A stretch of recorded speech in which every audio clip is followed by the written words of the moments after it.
Hello everyone, कैसे हैं आप लोग। आज हम कंटिन्यू करेंगे क्लास 12 का चैप्टर मैग्नेटिज्म। आज हम एक इंटरेस्टिंग टॉपिक पढ़ेंगे, that is Biot Savart law. Biot Savart law. ये दो साइंटिस्ट थे, बायोट एंड सेवर्ट। ठीक है, इन्होंने एक्सपेरिमेंट्स कर करके एक लॉ निकाला था, उसको आज हम समझेंगे। क्या था, हमारे साइंटिस्ट थे ऑयस्टर जी, उन्होंने ये बताया था कि अगर एक करंट कैरिंग वायर है, उसके चारों तरफ मैग्नेटिक फील्ड क्रिएट होती है। मतलब अगर हम एक वायर रखते हैं और उसमें करंट फ्लो कराते हैं तो उसके चारों तरफ एक मैग्नेटिक फील्ड क्रिएट हो जाती है। ठीक है, तो वो मैग्नेटिक फील्ड क्रिएट हो जाती है, तो ये तो हमें पता था। आज हम बात करेंगे कि वो जो मैग्नेटिक फील्ड क्रिएट हुई है वो कितने अमाउंट में हुई है। समझ आएंगे? तो इसके लिए हम स्टार्ट करते हैं बायोट सेवर्ट लॉ। ये दो साइंटिस्ट थे, इन्होंने क्या किया, एक्सपेरिमेंटल प्रूफ किया और उससे क्या किया, एक डेरिवेशन किया। किसका? आपके एक फॉर्मूले का, बायोट सेवर्ट लॉ जिसे हम बोलते हैं। चलिए स्टार्ट करते हैं। सपोज करिए एक छोटा सा वायर कंडक्टर है। ठीक है, वायर कंडक्टर है जो आपका इसमें क्या है, करंट फ्लो कर रहा है। छोटा सा हम मान लेते हैं, जूम किया हुआ है, सपोज पूरी लेंथ है तो हमने इसको छोटा सा, उसमें छोटा सा पार्ट लिया है डीएल। बहुत ही छोटा सा एलिमेंट है डीएल, मतलब एक पूरे बहुत बड़ा वायर रहा होगा, उसमें से एक बहुत छोटा सा एक सेक्शन लिया है और उसकी लेंथ है डीएल। क्लियर? तो इन्होंने क्या बोला, इन्होंने बोला यहां से अगर हम इसमें करंट फ्लो कराते हैं आई, इसमें आई करंट फ्लो कर रहा है। ठीक है, तो इस आई करंट की वजह से इसके आसपास एक मैग्नेटिक फील्ड क्रिएट होगी, है ना? होगी। तो हमने बोल दिया कि सपोज करिए वो क्या है, इससे आर डिस्टेंस की दूरी पे हमें पता करना है पी पॉइंट पे कितनी मैग्नेटिक फील्ड क्रिएट होगी, ये चीज हमें बतानी है। तो इस ऑब्जेक्टिव को लेके कि अगर हम एक छोटा सा एलिमेंट ले लें जिसमें करंट फ्लो कर रहा है आई, ठीक है, और उससे पी डिस्टेंस की दूरी पे कितनी मैग्नेटिक फील्ड क्रिएट होती है, तो ये किसने बात करी, बायोट सेवर्ट लॉ ने। ठीक है, इन्होंने एक्सपेरिमेंटल देखा कि जो मैग्नेटिक फील्ड है, जो मैग्नेटिक फील्ड क्रिएट हो रही है पी पॉइंट पे, it is directly proportional to, पहली चीज तो क्या रही, आई। इनकी ऑब्जर्वेशन देखिए, एक्सपेरिमेंटल क्या होता है, एक सेटअप बनाया जाता है। एक्सपेरिमेंट करने के लिए पूरा आपने सेटअप बना दिया, उसके बाद उसमें वेरिएशन किए जाते हैं। जैसे इन्होंने क्या किया होगा, एक रियोस्टेट लगा दिया, अब रियोस्टेट चेंज किया तो करंट की वैल्यू चेंज हो रही है। करंट की वैल्यू चेंज होगी तो आपको क्या है, अलग अलग रिलेशंस मिलते चले जाएंगे। उन वैल्यूज को आप चेक करेंगे, रिलेट करेंगे और उससे क्या होता है, ये रिजल्ट निकल के आता है। ठीक है, तो आपको रिजल्ट में समझना है। पहला स्टेटमेंट निकल के आया उनका कि जो मैग्नेटिक फील्ड प्रोड्यूस होती है वो डायरेक्टली प्रोपोर्शनल होती है किसके, करंट के। ठीक है, सेकेंड पॉइंट उन्होंने बोला जो मैग्नेटिक फील्ड प्रोड्यूस हुई है वो इनवर्सली प्रोपोर्शनल है square of the distance between the, it is inversely proportional to the square of the distance between the wire and the point. जितना ज्यादा दूर जाएंगे उतना ही ज्यादा आपका क्या हो जाएगा, उतना ही आपका 1/r² की वजह से जो मैग्नेटिक फील्ड है वो कम होता चला जाएगा। तो इनवर्स स्क्वायर लॉ लगता है। इनवर्स स्क्वायर लॉ यहाँ पे बहुत जगह देखा है, ग्रेविटेशन में देखने को मिलता है, आपका इलेक्ट्रोस्टैटिक्स में देखने को मिलता है और यहाँ पे भी होता है। क्लियर है? दो रिजल्ट्स आ गए। तीसरा रिजल्ट उन्होंने देखा जो ये आपका है, it is directly proportional to the length of the conductor, length पे भी डिपेंड करता है। ठीक है, और अगर इनका एंगल है, सपोज करिए इस तरह से ना हो कि कोई एंगल पे आ जाए, आर ही हो, डिस्टेंस आर ही हो और इससे ऐसे पॉइंट पे कहीं पे हो, थीटा एंगल हो जाए तो और आर डिस्टेंस, तो इन्होंने ये देखा कि यहां से जो आपका मैग्नेटिक फील्ड थी वो क्या है, प्रोपोर्शनलिटी है साइन थीटा। ठीक है, ये थीटा, ये वाला तो ऐसा कुछ नहीं था, ये बेसिकली उन्होंने क्या है, आपका यहां पे लग रहा है वेक्टर मल्टीप्लिकेशन होगा तो इसलिए आता है आपका। ठीक है, साइन थीटा पे भी एंगल पे भी डिपेंड करता है।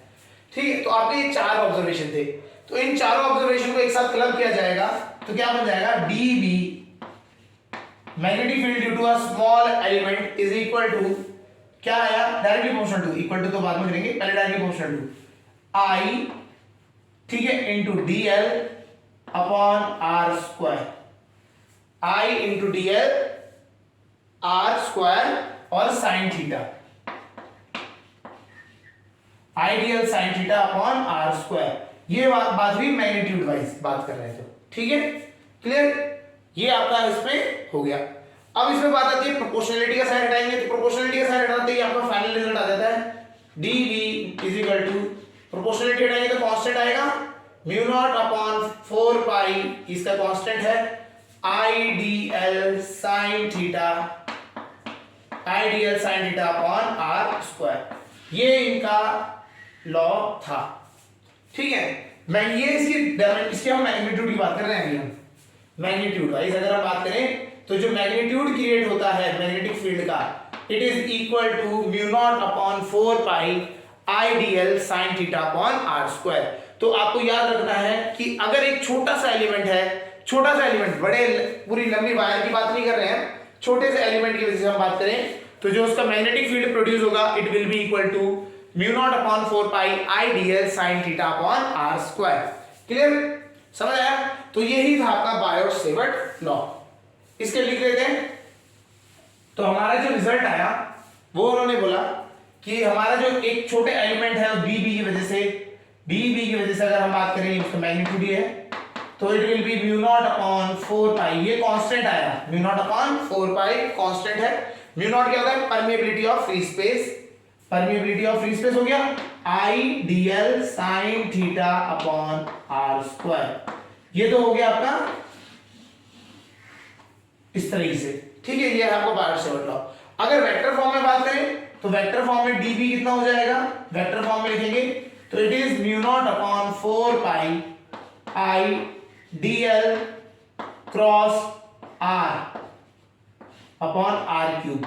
हम r से क्या कर देते हैं, जो r इज द इसका ये डायरेक्शन वेक्टर, इन दोनों का क्रॉस प्रोडक्ट कर देंगे। I का जो आपका ये है, I मतलब डायरेक्शन ऑफ करंट, जो dl है हमारी वो डायरेक्शन ऑफ करंट होती है, ठीक है, इनटू r, r मतलब आपका पोजीशन वेक्टर, उसका क्रॉस प्रोडक्ट करने से आपका ये आएगा। तो ये वेक्टर फॉर्म में लिखेंगे, ये वेक्टर फॉर्म, और ये आपका मैग्नीट्यूड, उसका या मैग्नीट्यूड या स्केलर फॉर्म कह लेते हैं, दोनों में से कोई भी चीज नहीं है, ठीक है। तो ये इंपॉर्टेंट फॉर्मूला है, आपको याद होना चाहिए, सीधा कंठस्थ हो जाना चाहिए, सीधा फॉर्मूला है। बायोट-सेवर्ट लॉ आपको पता होना चाहिए। एक छोटा सा एलिमेंट है dl, उसकी वजह से क्या मैग्नेटिक फील्ड क्रिएट होगी कहीं पे भी, तो it will be equal to mu naught upon 4 pi idl sin theta upon r square. ये इसका फॉर्मूला होता है। अब उसके बाद अगर वेक्टर फॉर्म में बात करें तो mu naught upon dv is equal to mu naught upon 4 pi idl cross r upon r cube. r cube क्या हुआ, इसी में हमने क्या किया, इसी को कन्वर्ट कर दिया, इसमें क्या किया, डायरेक्शन वेक्टर मल्टीप्लाई कर दिया r अपॉन r, ये डायरेक्शन वेक्टर हो गया। इसका अगर मैग्नीट्यूड बात करेंगे तो मैग्नीट्यूड 1 है, लेकिन डायरेक्शन वेक्टर हो गया, क्लियर। तो इसको क्या कर दिया, मल्टीप्लाई कर दिया और हमारे को ये मिल गया, समझ आ गया। तो ये हमारे दो रिजल्ट हैं, ये आपका बायोट-सेवर्ट लॉ ने दिया था। It was a experimental proof, मतलब एक्सपेरिमेंट कर करके उन्होंने ये रिलेशंस निकाले थे, ठीक है। चलिए समझ आ गया होगा। और मैग्नेटिक फील्ड की डेफिनेशन, जो अगर हम यूनिट बोले तो यूनिट इज टेस्ला, ये हमें पता है। ऐसा यूनिट जो होती है वो होती है टेस्ला, और आपका सीजीएस यूनिट होती है गॉस, ये दोनों हमें चीजें पता है, क्लियर हो गया। चलिए अब इसे यूज करते हैं, एप्लीकेशन देखते हैं। हाँ, एक थोड़ा सा इंपॉर्टेंट पॉइंट है, याद रखना है। तो dv is equal to mu naught upon 4 pi, ये जो फॉर्मूला है ना, mu naught upon 4 pi idl r square sine theta, यहां पे रहेगा, is only for a very small element, ना कि आप पूरे वायर के लिए बात करो, ठीक है। ये बहुत छोटे एलिमेंट के लिए है, एलिमेंट dl, ये उसके लिए है, वायर के लिए नहीं है, यहां dl है। अगर मुझे इसको कंप्लीट उसके लिए निकालना है तो मेरा क्या हो जाएगा, b will be equal to mu naught upon 4 pi, constant होता है, ये बाहर आ जाएगा, i कांस्टेंट है, ठीक है। r अगर कांस्टेंट रहेगा तो रहेगा, नहीं तो इंटीग्रेशन dl sin थीटा में कांस्टेंट है तो रहेगा बाहर। तो आपको ये इस तरीके से इंटीग्रेट करना पड़ेगा बेसिकली, ये अभी हम देखेंगे कैसे करते हैं, लेकिन इंटीग्रेट करना पड़ सकता है वहां पे, ठीक है। तो अगर आपको याद रखना है, अगर आपको सिंपल बायोट-सेवर्ट लॉ एक छोटे dl एलिमेंट के लिए दिया गया था, इसको यूज करके हम बड़ी फिगर्स का या बड़े डायमेंशंस की बात कर सकते हैं। चलिए देखते हैं, एक एप्लीकेशन ही समझते हैं इसकी। ठीक है, तो पहला समझ लेते हैं, मैग्नेटिक फील्ड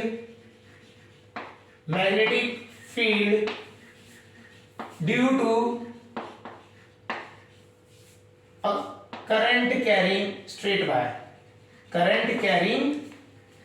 वायर, एक स्ट्रेट वायर है, उसमें करंट चल रहा है, तो उसके लिए बात करते हैं, स्ट्रेट वायर। ठीक है, मैग्नेटिक फील्ड बतानी है due to a current carrying straight wire. एक करंट कैरिंग स्ट्रेट वायर की वजह से मैग्नेटिक फील्ड निकालनी है, ये हम डेराइव कर लेते हैं। ठीक है, देखते हैं डेरिवेशन के लिए। सपोज करिए एक हमारा इस तरीके से वायर है ना, स्ट्रेट वायर है, इसमें करंट फ्लो कर रहा है। ठीक है, हमें इस पॉइंट, यहां पे एक पॉइंट है, सपोज करिए P, इस पॉइंट पे हमें क्या निकालनी है, आपकी मैग्नेटिक फील्ड निकालनी है। तो हम इससे देख लेते हैं डिस्टेंस, ये डिस्टेंस है R। ठीक है, ये R डिस्टेंस ले लेते हैं, इसको हम एंड पॉइंट से ज्वाइन कर देते हैं। ये हमारा AB लेंथ है, I हमारा इसका करंट है। ठीक है, तो हम क्या करते हैं, इसको करने, अब इसका हम देखिए, हमें डेरिवेशन करना है, हमें वायर की लेंथ का निकालना है। हमें सिखाया गया था छोटे एलिमेंट DL के लिए, हमें पूरे की पूरी लेंथ के लिए नहीं बताया गया था। हमने किसके लिए पता था, हमें छोटे एलिमेंट DL के लिए पता था। तो अगर हम बात करें और स्मॉल एलिमेंट है ना, bio-Stewart law for small element कितना होता है, mu naught upon 4 pi I dl upon ideal sine theta, ठीक है, अपॉन R स्क्वायर, यही तो होता है, R स्क्वायर यही होता है फॉर्मूला। ठीक है, इसकी वजह से देखना है, तो चलिए कर लेते हैं। ये हमारे को छोटे एलिमेंट के लिए है, तो हम क्या करते हैं, हम एज्यूम कर लेते हैं छोटा एलिमेंट। यहां पे हमने x डिस्टेंस पे एक छोटा सा एलिमेंट मान लिया जिसकी थिकनेस है dx, छोटा सा एलिमेंट मान लिया जिसकी थिकनेस है dx, और इसको ज्वाइन कर दिया इस पॉइंट से। ठीक है, ये अगर हम बात करें यहां से यहां तक का एंगल हमने मान लिया थीटा, और एक छोटे एलिमेंट की वजह से जो आपका एंगल बना वो है आपका d थीटा। तो रेंज हम पहले बात कर लेते हैं, रेंज क्या रहेगी हमारी, हम बात करेंगे इधर को जो नीचे को जाएगा हमारा एंगल हो जाएगा फाई 1, और उधर को हम ले लेते हैं रेंज फाई 2। तो फाई 1 से फाई 2 की रेंज हमारी रहेगी, फाई 1 से फाई 2 हम बात करेंगे। और हमने बोला कि हमने छोटा एलिमेंट मान लिया कितनी दूरी पे, x दूरी पे dx थिकनेस का, और अगर हम बात करें r के वाइज बात करेंगे तो ये थीटा एंगल है, और कितनी दूरी, कितना है, छोटा सा एलिमेंट जो बना रहा है वो कितना है, d थीटा। क्लियर है, करंट हमारा इधर को जा रहा है। ठीक है, चलिए ये चीज हमें समझ आ गई। तो अब इस छोटे एलिमेंट की वजह से इस पॉइंट पे कितना मैग्नेटिक फील्ड आ रहा है वो हम बात करेंगे। ठीक है, तो हम बात यहाँ पे, ये हमें पता है बायो-स्टेवर्ट लॉ है, इसको हमने अलग से रख लिया। ठीक है, तो हम लिखेंगे सबसे पहले मैग्नेटिक फील्ड ड्यू टू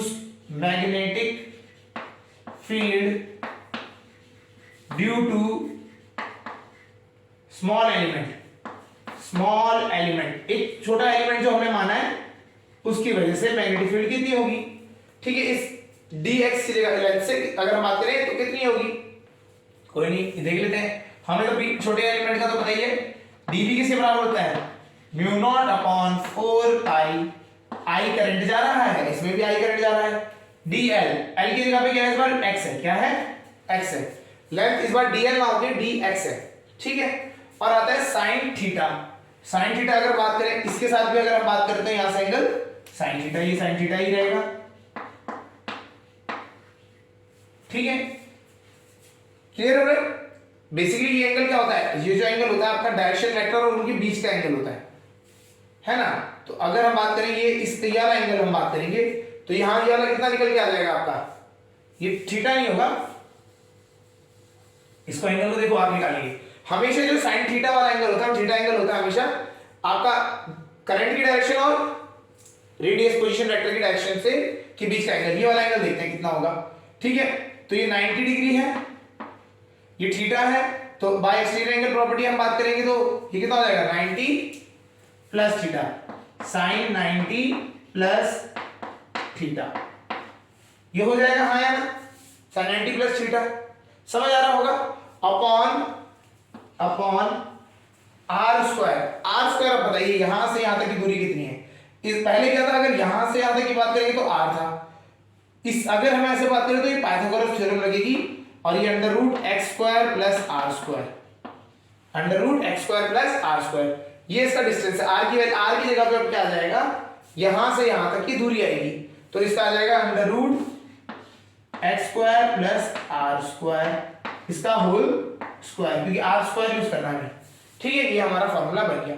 तो क्या हुआ, इस छोटे एलिमेंट की वजह से हमने ये सारा फॉर्मूला बना लिया, समझ आ गया नहीं आ गया, ठीक है। तो ये हमारा यहां तक बन गया।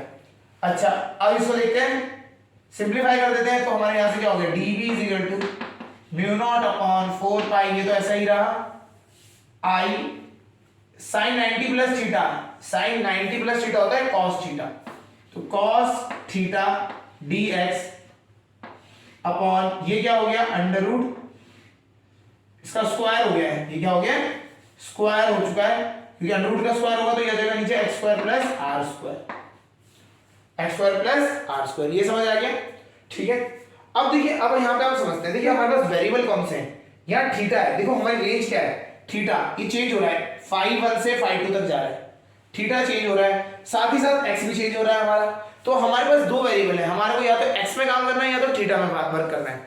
तो हम यहाँ क्या करेंगे, हम ना एक्स को सारे को थीटा में कन्वर्ट कर देंगे, सारे एक्स को थीटा में कन्वर्ट करना है, ठीक है। चलिए अब एक्स में और थीटा में रिलेशन ढूंढे, एक्स और थीटा, तो हम यहां से सिंपल लगा सकते हैं, ये हम मान लेते हैं इसको इक्वेशन नंबर 1, ये हमारा इक्वेशन नंबर 1 हो गया, क्लियर है। अब अगर इस ट्रायंगल की बात करें, ये जो ट्रायंगल है आपका, इसकी बात करें तो हमें समझ आता है tan थीटा, tan थीटा आप निकालिए, ये थीटा है तो tan थीटा क्या होगा, perpendicular x upon r, tan theta is equal to क्या हो जाएगा, x अपॉन r, हाँ यार, डिफरेंशिएटिंग बोथ साइड, दोनों साइड क्या कर दो आप, डिफरेंशिएट कर दो, ठीक है। तो tan थीटा का होता है sec square theta d theta, और r कांस्टेंट तो ये नीचे r था, 1 अपॉन r में रह ही जाएगा, ठीक है। इसे हमने माना सेकंड और इसे हमने माना थर्ड, क्लियर हो गया, समझ आ रहा है। ये वाला ट्रायंगल हम बात कर रहे हैं, ये जो ट्रायंगल बनाया है इस ट्रायंगल की हम बात कर रहे हैं, ठीक है। तो हमारे पास 1 सेकंड और थर्ड ये तीन ही चीजें आ गई। चलिए इसको कर लेते हैं, ऊपर ये चीज हटाते हैं, क्लियर। अब इसके बाद क्या होगा, देखिए हमारे पास ये सारी चीजें आ गई, इसको हम सब्स्टिट्यूट कर देंगे फर्स्ट में, from first second and third, तो फर्स्ट सेकंड और थर्ड मिला के हमारे पास आता है dv कितना हो जाएगा, म्यू नॉट अपॉन 4 पाई, ऐसे का ऐसे रहेगा, i ऐसे का ऐसे, cos थीटा ऐसे का ऐसे, ठीक है। dx की जगह पे क्या हो जाएगा, अभी r इधर ले आएंगे, देखो dx की वैल्यू कितनी हो जाएगी, r sin sec square theta d theta, तो dx की जगह पे क्या आ जाएगा, r sec square theta d theta, ये आपका क्या हो गया, ये आपका यहां से dx की वैल्यू आ गई, ठीक है, यहां से आपकी dx की वैल्यू आ गई। अब क्या है, यहां से x की वैल्यू उठा के रख देते हैं, नीचे वाले में, नीचे क्या है x square plus r square, तो x की वैल्यू यहां से उठाएंगे तो क्या हो जाएगा, r square tan square theta plus r square remaining, ठीक है। चलिए अब इसको थोड़ा सिंप्लीफाई कर लेते हैं, क्या बनेगा, mu naught upon 4 pi i, तो i रहेगा, अच्छा cos थीटा किससे कट जाएगा, sec थीटा से, क्योंकि sec और cos एक दूसरे के क्या होते हैं, रेसिप्रोकल होते हैं, तो यहां आ गया r sec theta d theta upon नीचे क्या कॉमन आएगा, r स्क्वायर आएगा, और यहां बचेगा tan स्क्वायर थीटा प्लस 1, ठीक है। चलिए एक r से एक r कैंसिल, तो ये आपका बचा mu naught upon 4 pi r sec theta d theta upon tan square theta plus 1, tan square theta plus 1 होता है sec स्क्वायर थीटा, तो एक sec थीटा से एक sec थीटा कटा, sec ऊपर चले गया, तो ये आपका बना mu naught upon 4 pi r cos theta d theta, तो दैट इज, ये है आपका dv, एक छोटे एलिमेंट की वजह से जो मैग्नेटिक फील्ड निकला वो ये है, ठीक है, ये एक छोटे एलिमेंट की वजह से, ये है हमारे स्मॉल एलिमेंट, ये पूरे उस वायर की वजह से नहीं है, ये एक छोटे एलिमेंट की वजह से। जो हमने ये लिखा था ना dB, इसी को हमने सिंप्लीफाई करते गए और हमने इसको कन्वर्ट कर दिया। बेसिकली यहाँ क्या था, यहाँ x में और थीटा दो वेरिएबल थे, हमने क्या किया सारे x को रिप्लेस करके थीटा में कन्वर्ट कर दिया। ठीक है, चलिए तो हमारे को ये समझ आ गया एक छोटे एलिमेंट की वजह से इतना मैग्नेटिक फील्ड है। अब हम बात करते हैं for complete wire. Complete wire के लिए अगर हम बात करें, कंप्लीट वायर की वजह से बात करेंगे तो कंप्लीट वायर की वजह से बी का क्या जाएगा, कैपिटल बी, डीबी हट जाएगा, बी आ जाएगा। फॉर्मूला क्या है, mu naught upon 4 pi R, तो ये ऐसे रहेगा, इंटीग्रेट हो जाएगा cos थीटा का डी थीटा, cos थीटा का इंटीग्रेशन। और लिमिट कहां से कहां तक है, अगर आप देखेंगे यहां से थीटा 2 और यहां से थीटा 1, तो लिमिट इज थीटा 1 से लेके थीटा 2 तक। क्लियर, चलिए इंटीग्रेशन करते हैं, इंटीग्रेशन आना चाहिए। क्या होता है, cos थीटा का इंटीग्रेशन होता है sin थीटा, तो sin थीटा आपका आ गया और इंटीग्रेशन की लिमिट कितनी है, फाई 1 से लेके फाई 2 तक। वैल्यू पुट करेंगे तो b का फॉर्मूला आपका आ गया mu naught upon 4 pi r sin theta phi 2 minus sin phi 1। ये आपका क्या है, रिजल्ट है। तो हमने एक छोटे एलिमेंट का निकाला, that was mu naught upon 4 pi r cos theta D theta. ये एक छोटे एलिमेंट की वजह से था, ये जो छोटा सा एलिमेंट है इसकी वजह से था। अब हमने उसको अगर कंप्लीट वायर के लिए इंटीग्रेट कर दिया तो हमारा जो रिजल्ट आया that was mu naught upon 4 pi r sin phi 2 minus sin phi 1। Clear है, ये फाई 2 इधर की लिमिट है और फाई 1 नीचे की लिमिट है, ये हमारे को पता होना चाहिए। क्लियर, तो अगर कभी भी क्वेश्चन आएगा कि एक वायर है या आपको एलिमेंट है, वायर है, उससे निकालना है आपको मैग्नेटिक फील्ड, तो आप डायरेक्ट बायोट-सेवर्ट लॉ नहीं लगाएंगे, आपको ये पूरा कंप्लीट निकालना पड़ेगा। बायोट-सेवर्ट लॉ हमेशा एक छोटे एलिमेंट के लिए लगता है। क्लियर है, चलिए अब हम बात करते हैं इसके केसेस की बात करते हैं। हम इसमें ये हमारा रिजल्ट आ गया, इस रिजल्ट को लिख लेते हैं। तो हमारा रिजल्ट है b is equal to mu naught upon 4 pi r sin phi 2 minus sin phi 1। ये हमारा रिजल्ट हो गया। ठीक है, इसमें आई भी था म्यू नॉट आई। क्लियर हो गया, चलिए अब हम बात करते हैं पहला case, case 1 for infinite long wire. Infinite long wire, for infinite long wire के लिए अगर हम बात करें, ठीक है, तो इनफाइनाइट लॉन्ग वायर के लिए अगर हम बात करें तो क्या होगा, इसके लिए समझते हैं। ठीक है, तो इनफाइनाइट लॉन्ग वायर का डायग्राम चेंज कर देते हैं। यहां पे डायग्राम देखिए क्या होगा, ये हमारा वायर था, यहां से r डिस्टेंस की दूरी पे था। तो अगर इनफाइनाइट लॉन्ग वायर है, ये जो हमारा ये वाला एंगल था, ये एंगल, ये अभी हमारा एंगल ऐसे था, फिगर ना, यहां से ये फाई 2 था और ये फाई 1 था, ये ए बी इसकी लेंथ थी। अब क्या है, ये इनफाइनाइट लॉन्ग चले गया, ये ऊपर जाता गया जाता गया जाता गया, तो ये जो लाइन है ये आपको क्या करनी पड़ेगी, बढ़ाती जानी पड़ेगी, करते जानी पड़ेगी। और इनफाइनाइट है तो ये कभी भी मीट नहीं करेगी, तो ये क्या हो गया, ये ऐसे हो जाएगा। तो फाई 2 एंगल जो होगा वो 90 डिग्री बन जाएगा। कितना बन जाएगा, 90 डिग्री। और इसी तरीके से फाई 1 कितना हो जाएगा, ये उल्टी साइड को नीचे जाएगा और यहाँ भी ये कितना हो जाएगा, ये 90 डिग्री। तो इसको आप समझना है, फाई 2 कितना हो जाएगा आपका 90 डिग्री बन जाएगा, और फाई 1 जो होगा वो माइनस डायरेक्शन में है तो माइनस 90 डिग्री बन जाएगा, क्योंकि ये नीचे को है ना, आप उल्टा ले रहे हैं आप एंगल को, तो माइनस 90 आ जाएगा। चलिए तो फॉर्मूला निकालते हैं, b इज इक्वल टू कितना हो जाएगा, mu naught I upon 4 pi r sin 90 minus sin minus 90। ये होगा, है ना, क्योंकि हमारी लिमिट क्या है, देखिए ये ऊपर हो गया तो इस साइड को एंगल लिया तो 90 और ये साइड को माइनस 90। ठीक, ये हो गया। तो हमारा b आ गया आपका म्यू नॉट आई 4 पाई sin 90 होता है 1 और माइनस sin माइनस 90 अगर बात करें माइनस sin 90, तो ये क्या आ जाएगा, माइनस sin माइनस 90, तो ये हो जाएगा -1 अंदर का आएगा, इसको इसकी वैल्यू होगी -1 और माइनस माइनस प्लस हो जाएगा, जैसे ये माइनस माइनस वैल्यू आई और माइनस माइनस प्लस, तो b इज इक्वल टू कितना हो जाएगा mu naught I upon 4 pi r into 2। तो ये इससे 2 कटेगा तो आपका जो रिजल्ट आएगा दैट विल बी b कितना होता है इनफिनिट लॉन्ग वायर का mu naught I upon 2 pi r।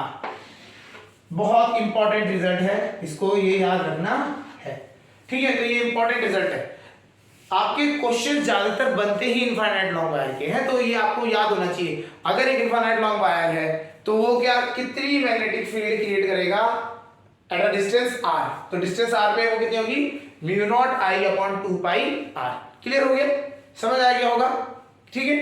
अब हम अगला केस बात करते हैं, केस 2। केस 2 की अगर हम बात करें, एट परपेंडिकुलर बाइसेक्टर। अगर हमें परपेंडिकुलर बाइसेक्टर में निकालना है, परपेंडिकुलर बाइसेक्टर, परपेंडिकुलर बाइसेक्टर पे अगर हमें क्या निकालनी है मैग्नेटिक फील्ड, ठीक है। तो इसके लिए डायग्राम क्या हो जाएगा, परपेंडिकुलर बाइसेक्टर तो ये वायर की लेंथ होगी यहां तक, इसके बिल्कुल मिड पॉइंट से इधर यहां कैसे बनेगा, तो यहां क्या हो जाएगा आपका ये भी थीटा एंगल हो जाएगा, ये भी थीटा एंगल हो जाएगा, डिस्टेंस आ रही है, पी पॉइंट है हमारा, तो हमारा फाई 2 किसके बराबर हो जाएगा थीटा एंड फाई 1 किसके बराबर हो जाएगा माइनस थीटा। तो हम इसको रख देंगे b इज इक्वल टू कितना आ जाएगा mu naught I upon 4 pi r sine theta minus sine minus theta, ठीक है।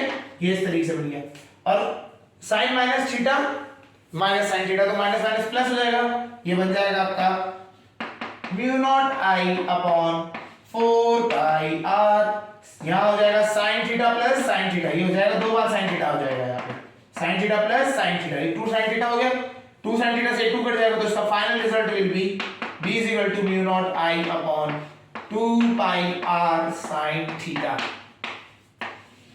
ये इसका फाइनल रिजल्ट हो गया, ठीक है। तो आपको पता होना चाहिए अगर परपेंडिकुलर बाइसेक्टर बोलेंगे तो ये दोनों एंगल इक्वल हो जाते हैं, और आपका ये बन जाएगा mu naught I upon 2 pi r sine theta. Clear. अब हम एक और केस ले लेते हैं, केस नंबर 3, और भी एक केस बनता है, case number 3 at one of the end, ठीक है। ये एट नहीं लिखते, नियर लिख लेते, near one of the end, one of the ends, एक किनारों के पास अगर हम बात करें, ये पॉइंट कौन सा है आप समझे, ये वायर है इसके इस जगह पे,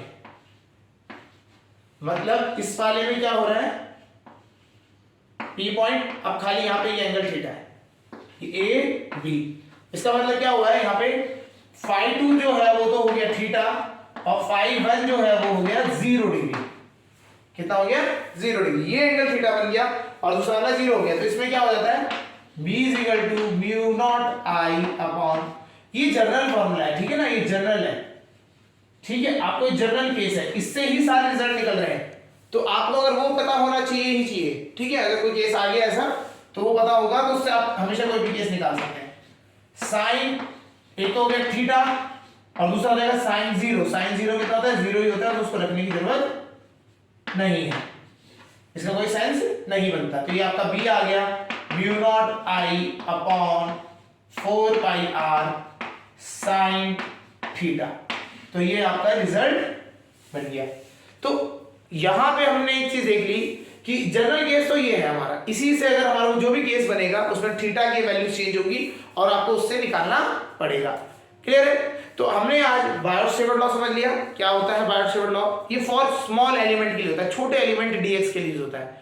उसके बाद उसकी एप्लीकेशन अगर हमने बात करें, अगर हमारे से वायर के बारे में पूछा जाएगा तो हम डायरेक्ट बायोट-सेवर्ट नहीं लगाएंगे, हम बायोट-सेवर्ट लॉ हमेशा एक छोटे एलिमेंट के लिए लगाते हैं। जब भी कंप्लीट वायर होगा तो उसके लिए हमें डेरिवेशन करना है, और जनरल डेरिवेशन का उसका रिजल्ट हमारे को पता है, इसी को यूज करके या तो इनफाइनाइट लॉन्ग वायर का क्वेश्चन बनेगा तो वो हमें पता है mu naught I upon 2πr होता है, r या d लिखा जा सकता है, डिस्टेंस भी देखा बुक्स में वेरी करके d लिखा मिलता है आपको, तो आपको मतलब टर्म्स का पता होना चाहिए क्या है। r क्या डिनोट कर रहा है, यहां से यहां तक की दूरी, पॉइंट की वायर से दूरी को क्या करता है, डिनोट करता है r, ठीक है, क्लियर है। अगर वो परपेंडिकुलर बाइसेक्टर में पूछ लेता है वो आप निकाल लेंगे, अगर वो किसी एंड में पूछ लेता है, इस एंड के किनारे में पूछ लेता है तभी आप निकाल लेंगे, क्लियर हो रहा है। जैसे जैसे अगर आप r की डिस्टेंस दूर करते जाएंगे, देखिए जो मैग्नेटिक फील्ड है वो r से क्या है, इनवर्सली प्रोपोर्शनल है, तो जैसे जैसे r दूर होता जाएगा मैग्नेटिक फील्ड क्या होती रहेगी, कम होती चले जाएगी, और वो भी 1/r के रेशियो में, क्लियर, समझ आ गया होगा, ठीक है। तो आज हमने बायोट सेवर्ट लॉ पढ़ लिया, उसकी एप्लीकेशन में हमने बात कर ली एक magnetic field due to a straight wire, समझ आ गया, उसमें हमने केसेस भी पढ़ लिए, इनफाइनाइट लॉन्ग वायर का परपेंडिकुलर बाइसेक्टर पे अगर हमें निकालना है वहां पे क्या रहेगा, और अगर नियर द एंड हमें निकालना है तो वो रहेगा, क्लियर है। चलिए आज के लिए इतना ही।